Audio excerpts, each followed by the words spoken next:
Revive us, and we will call upon your name. It is the Spirit who gives life. The Spirit also helps in our weaknesses, for we do not know what we should pray for as we ought, but the Spirit himself makes intercession for us with groanings which cannot be uttered. Now he who searches the hearts knows what the mind of the Spirit is, because he makes intercession for the saints according to the will of God. Praying always with all prayer and supplication in the Spirit, being watchful to this end with all perseverance. I will never forget your precepts, for by them you have given me life. The words that I speak to you are spirit, and they are life. The letter kills, but the Spirit gives life. If you abide in me, and my words abide in you, you will ask what you desire, and it shall be done for you. This is the confidence that we have in him, that if we ask anything according to his will, he hears us. No one can say that Jesus is Lord except by the Holy Spirit.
Have no fellowship with the unfruitful works of darkness, but rather expose them.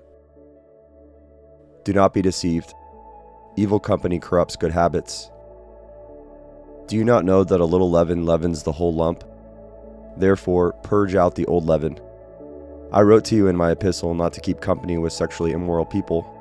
Yet I certainly did not mean with the sexually immoral people of this world, or with the covetous, or extortioners, or idolaters, since then you would need to go out of the world.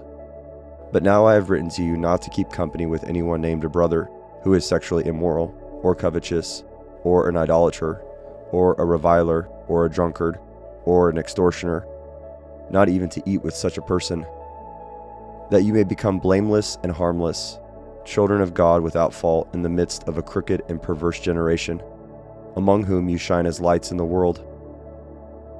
In a great house there are not only vessels of gold and silver, but also of wood and clay, some for honor and some for dishonor.